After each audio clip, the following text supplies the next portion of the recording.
Okay, so I don't really have too much time to go over this, so I'm just going to give quick summaries. Um, Recently completed, well, not well, except for one game. Except for one game, which I have to had to look up footage for what happens later. I've completed 9 of the 10 DreadX titles for the first collection. I plan on playing all 5, most of which will be off stream, but I figured I'd give some rundowns of my opinions for them. I've narrowed it down to an A to F ranking because, quite frankly, S is, to me, a bit too a step too far, because at that point I could just keep adding more and more above that or below that. There was even a Z ranking on here. So I'm just going to do away with that.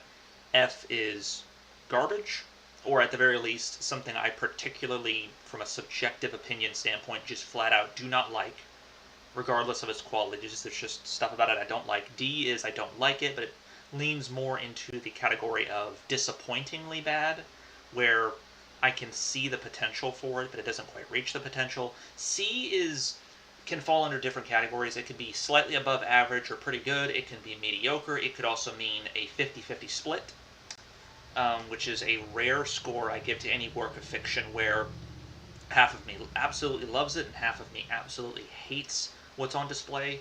B is in the range of good to very good, and A is great. Doesn't need to be perfect, it doesn't need to be a 10 out of 10 or anything along those lines, it just needs to be great. And starting it off, some of these don't actually have the titles associated with them, or in the case of Rotgut, the title is so tiny, you basically have to hover the box around different sectors just to see Rotgut written on it. But we will start out with Carthank, which, for me, I thought was a really great overall idea. It has a really solid soundtrack. The enemy designs and environmental designs are great.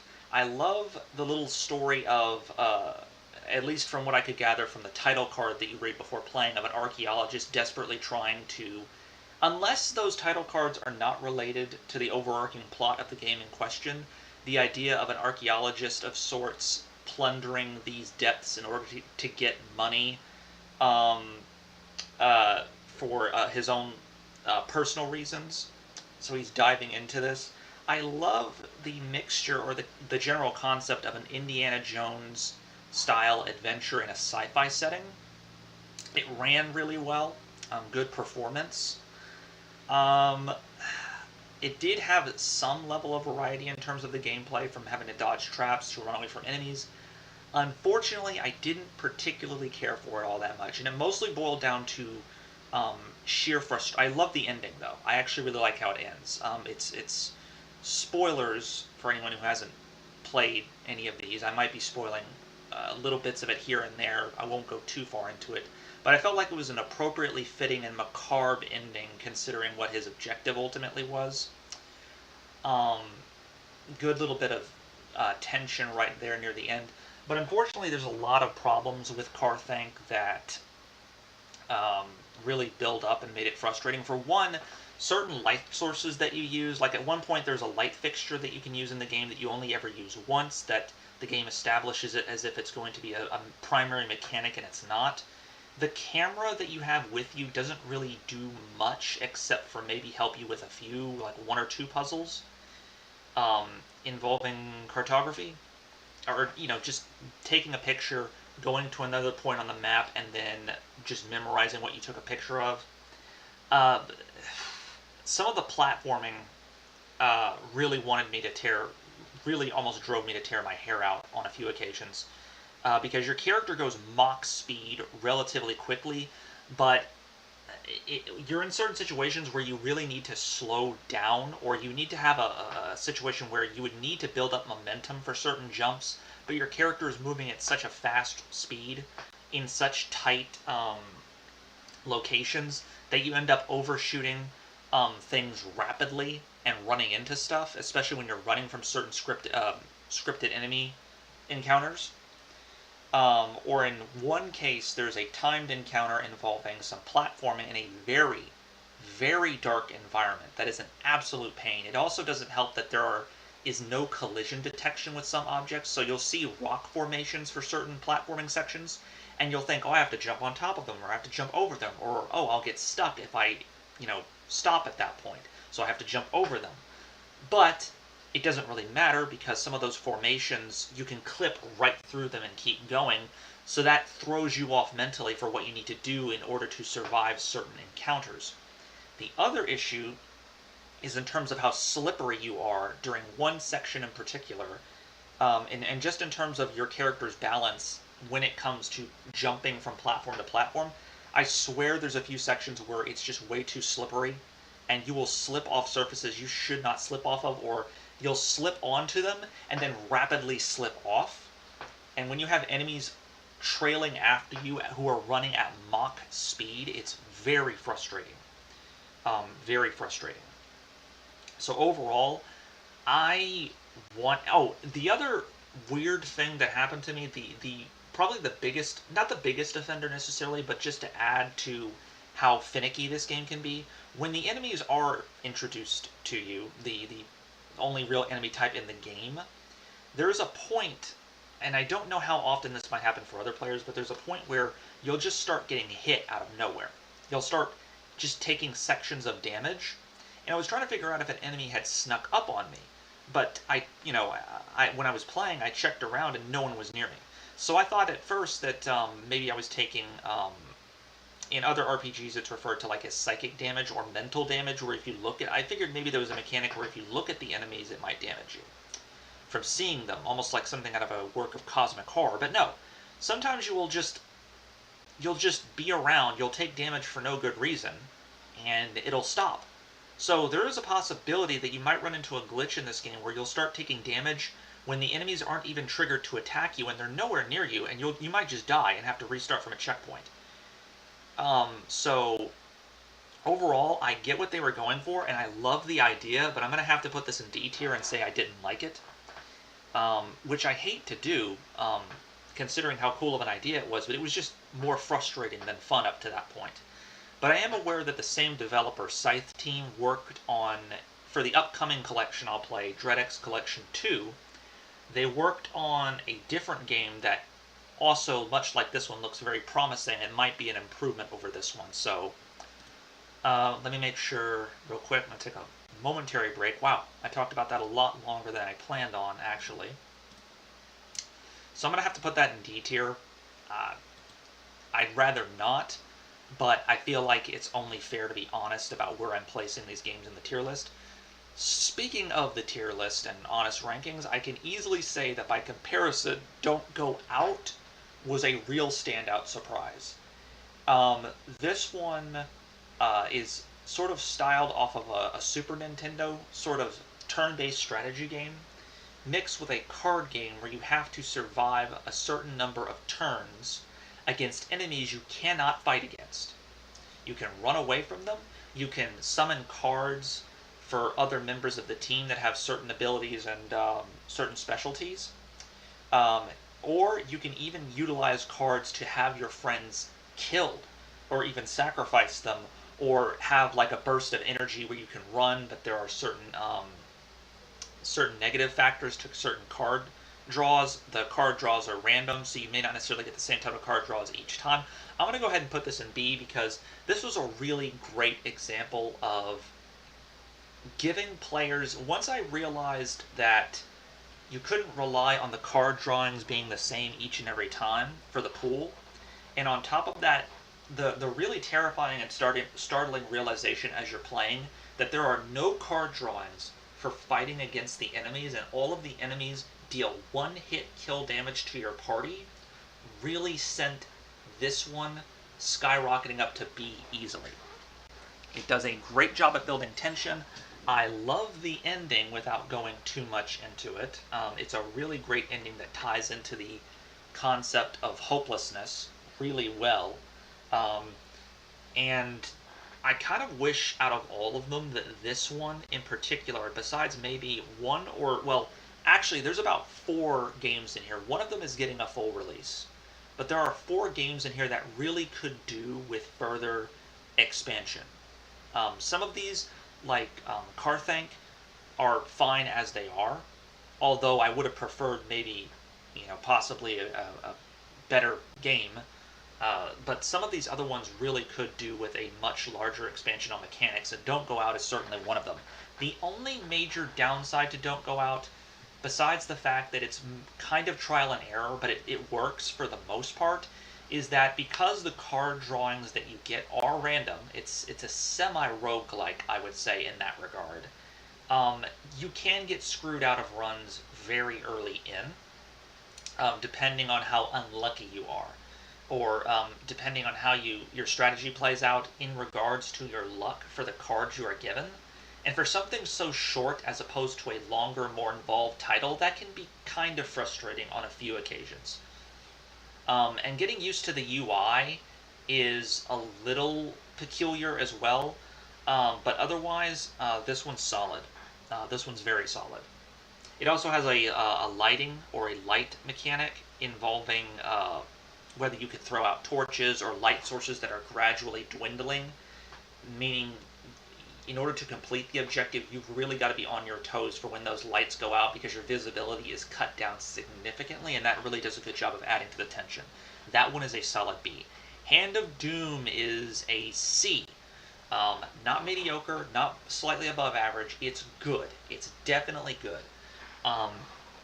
This one, in terms of its story, is rather interesting because the inside and out of the game is that basically you are a cult member who is being initiated into this cult, and you're sort of learning spells in this sort of fantasy setting. The game draws heavily from early 1990s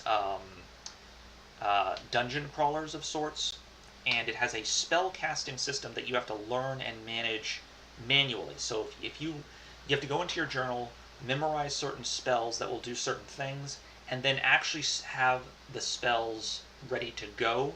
So, you'll get combinations of words that will form spells, and then you, the player, have to initiate those on your own, as opposed to just clicking on them from a menu.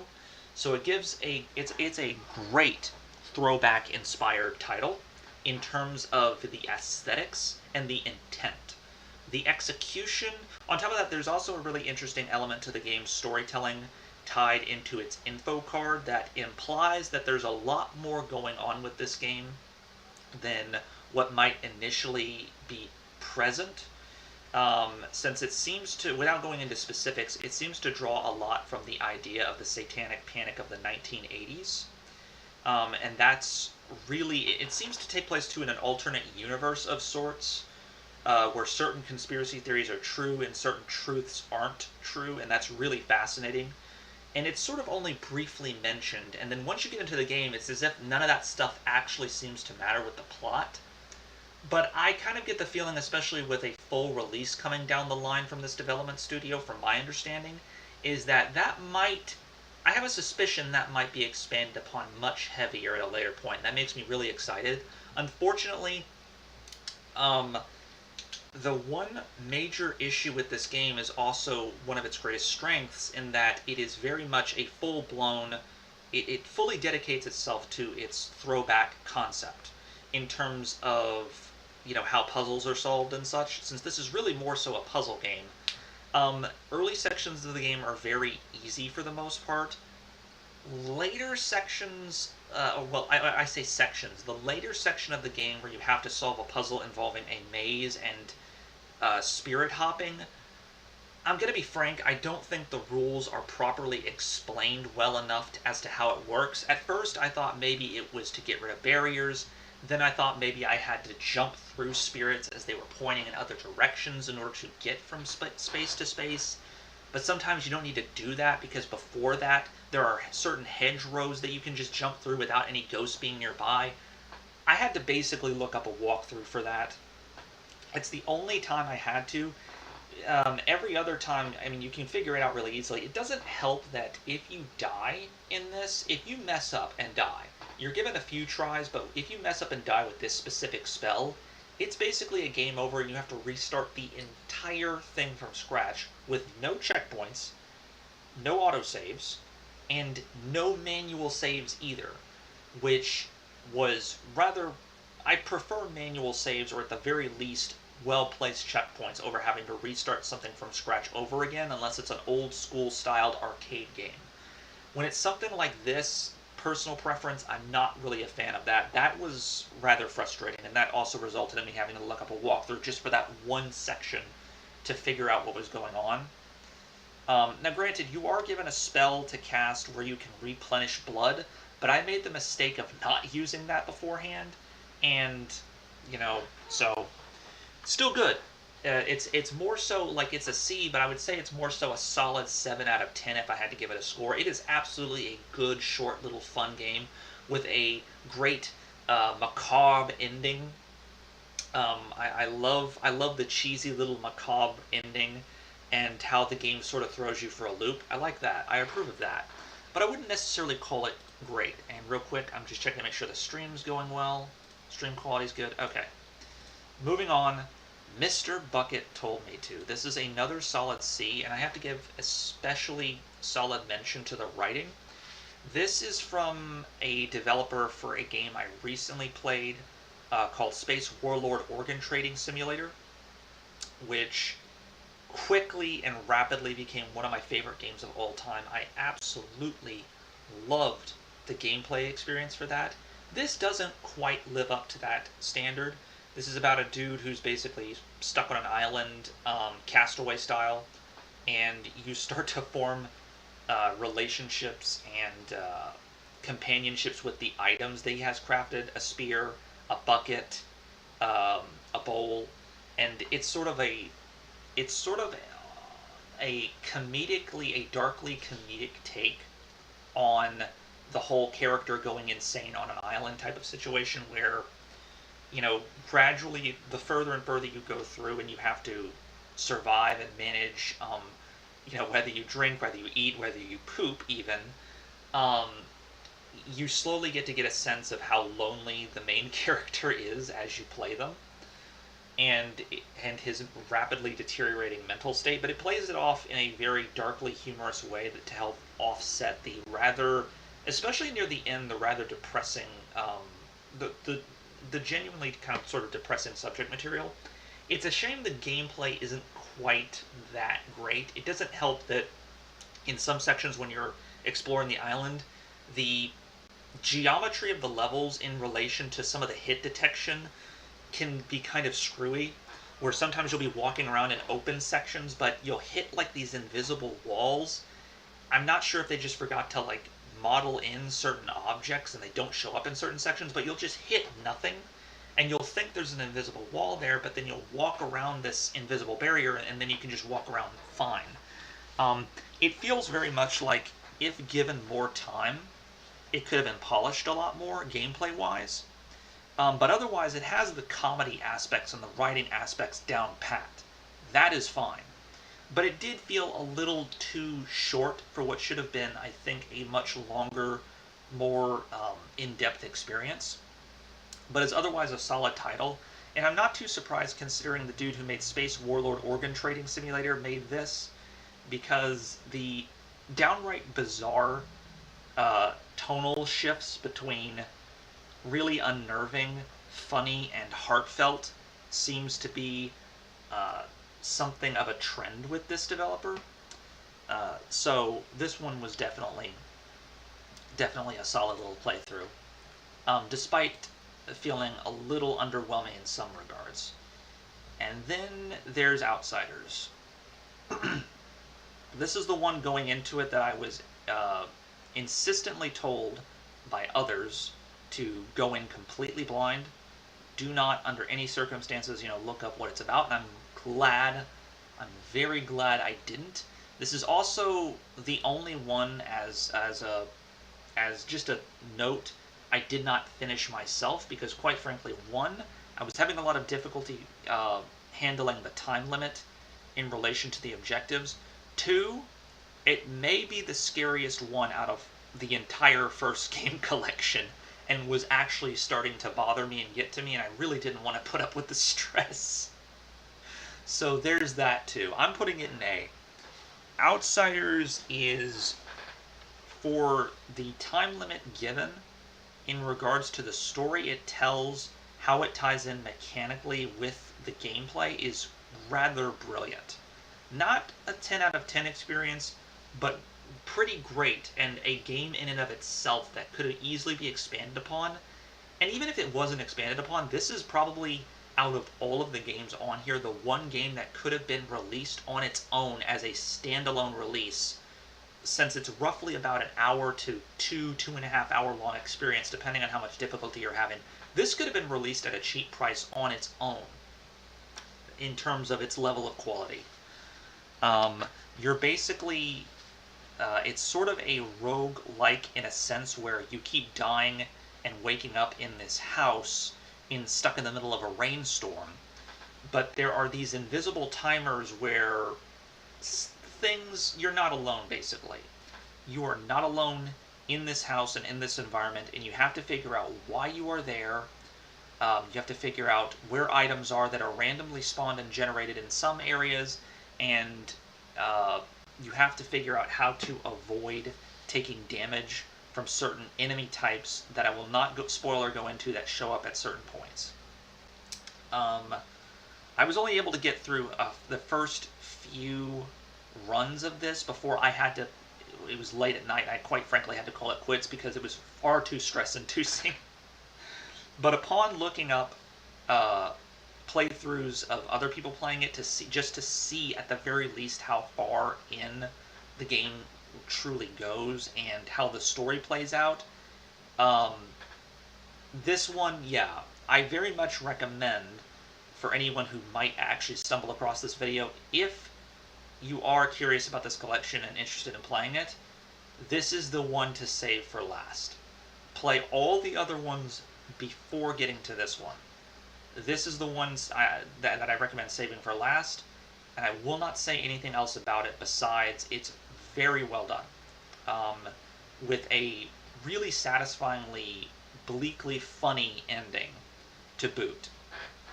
And that's all I'll say in regards to Outsiders, which unfortunately cannot, the same amount of praise I cannot, unfortunately, give to the next two titles.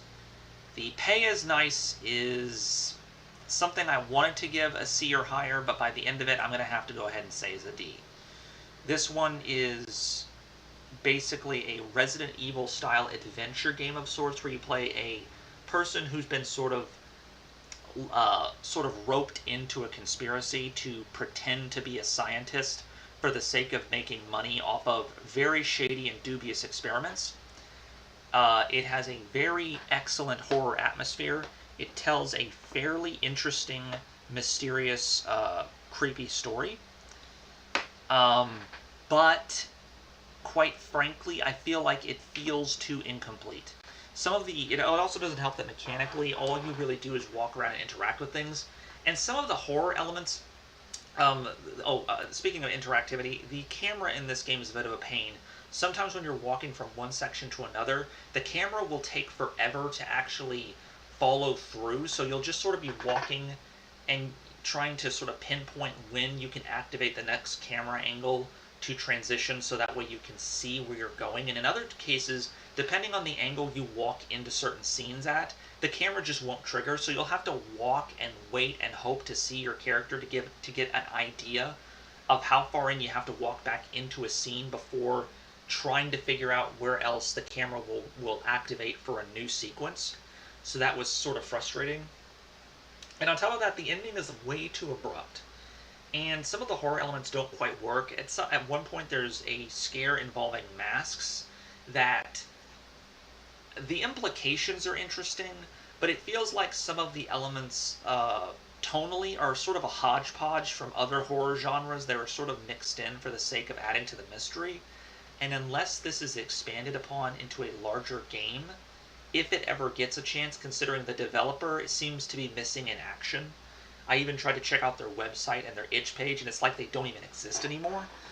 Unless this at some point gets further elaborated upon or built upon, I don't even know if this is ever going to go anywhere, which is a shame because I think it has a lot of potential. But that sense of incompleteness, some mechanical annoyances, and the sort of weird tonal shifts that don't quite work for this game but worked for Mr. Bucket Told Me To, in terms of subject matter, didn't quite work for me at least. Although the actual writing quality is really really solid. I love the writing quality in terms of how it handles its science fiction elements for information regarding like prescription drugs and stuff along those lines. That stuff is really solid. The actual game built around the writing, though, I feel like needed to really be fleshed out more. It's not quite as frustrating as Carthank, though. Not as frustrating as Carthunk. And then there's Rotgut, and this one is pretty much a definite F. This game feels like a joke played on the player, and not in a good way. The fact that this honestly feels like a free game uploaded for kicks that was then somehow found its way by some comedic happenstance into a bundle you have to pay for, which is rather shocking, considering this one should have had the potential to be good. What with all the talk in the info card of how to properly mix a living being, this creature, into like a drug, and that if you start seeing certain things, it means you mixed the drug incorrectly. I heard ahead of time that this one was not the best out of all of them, but I was kind of hoping that it would turn out better than what other people were saying about it. It didn't. It doesn't help that there doesn't seem to be much of a story. It sort of hoodwinks you into thinking it's about one thing, but it never really fully follows through with that. It's way too sparse. When you load in, it honestly feels like you're playing one of those rip-off games you would find on Steam, where all of the assets are clipping into each other, and it's very, except for the dance models, whenever you actually get to the rave party, the dancing animations are surprisingly vivid.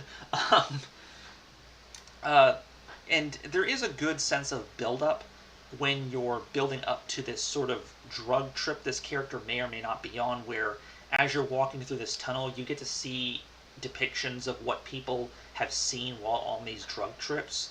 And there was one section of the game that did frighten me somewhat, where you get to a point, you turn around, and it almost looks as though something is following you in the darkness.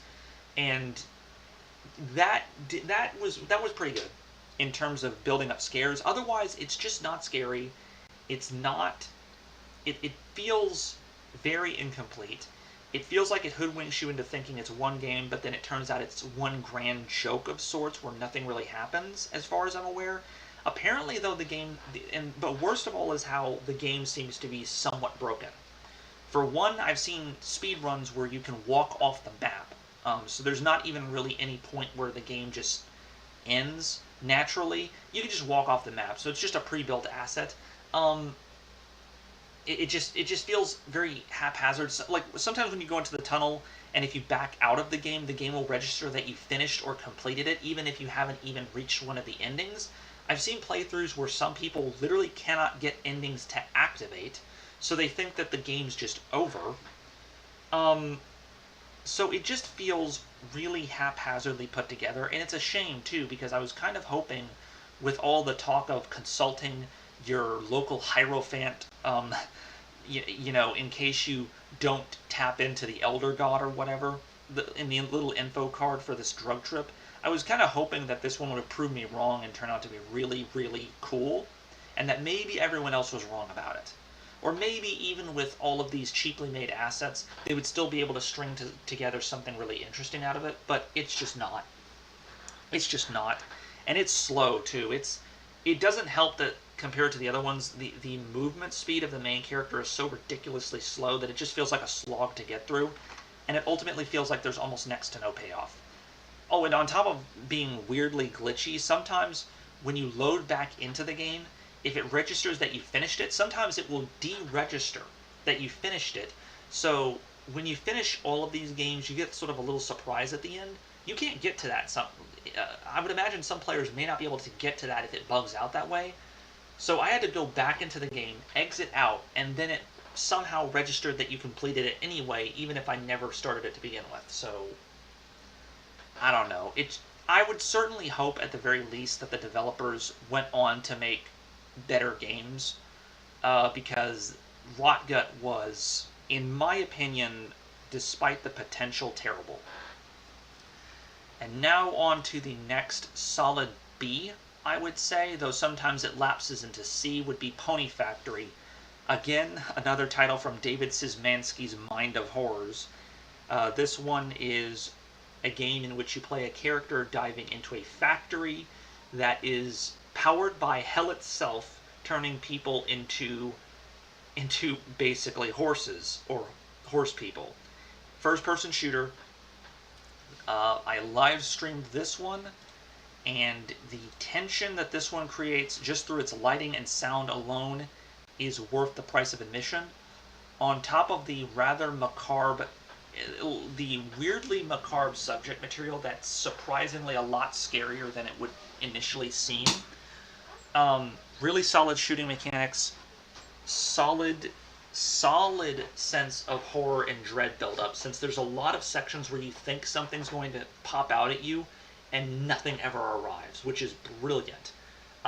David is like one of the few developers that fully knows how to wring out suspense from nothing, and that's very important when it comes to horror.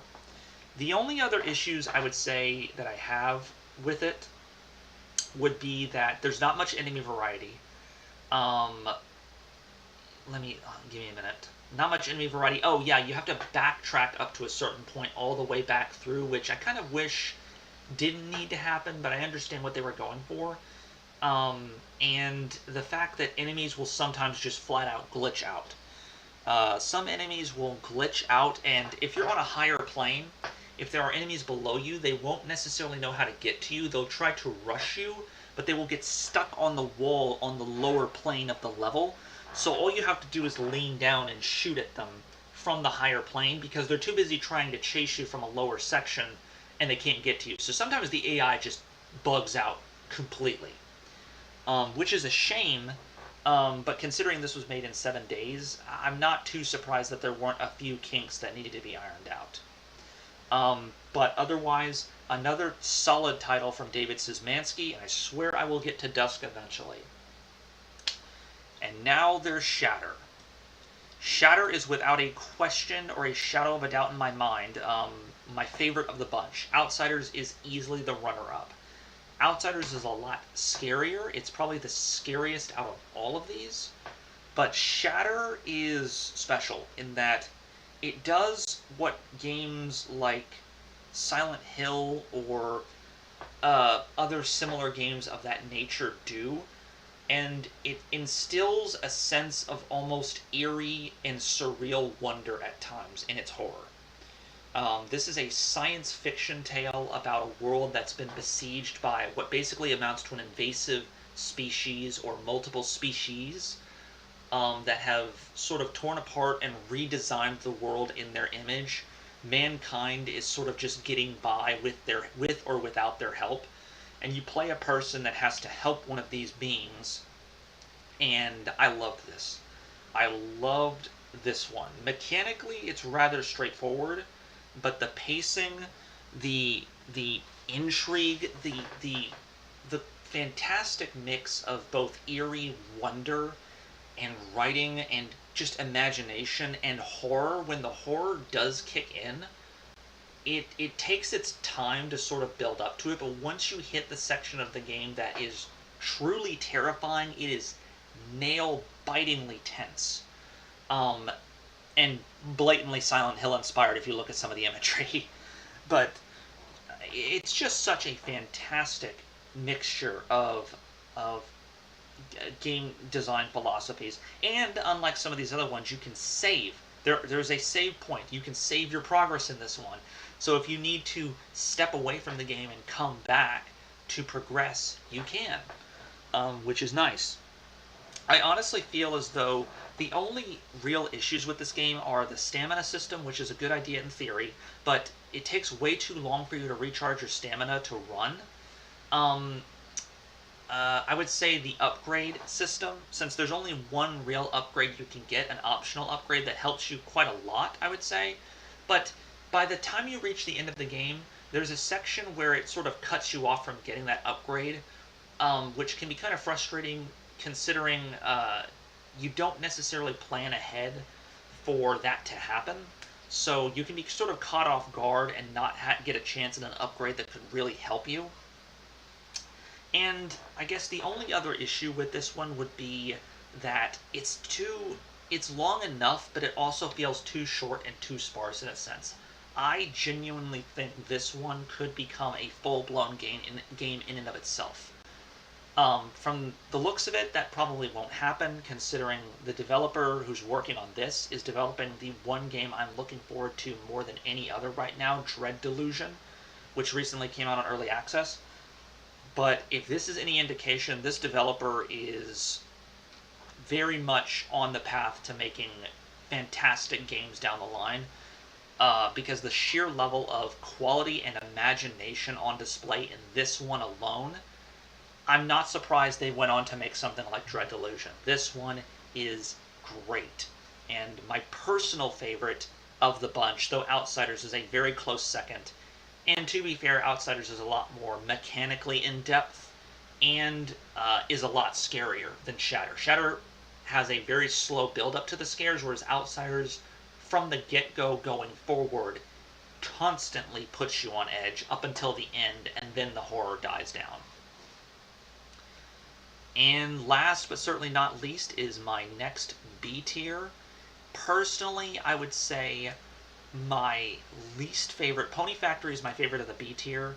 My least favorite of the B tier, but still really good, is Summer Night, from the developer of, I believe, Faith, which I still need to get around, the Faith trilogy, which I still need to get around to playing, although Faith 3 still has yet to come out.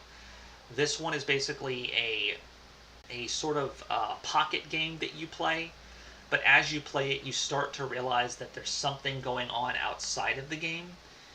This is a really, really excellent game in terms of audio design. The audio design alone on this game is superb and easily sells the horror of the experience.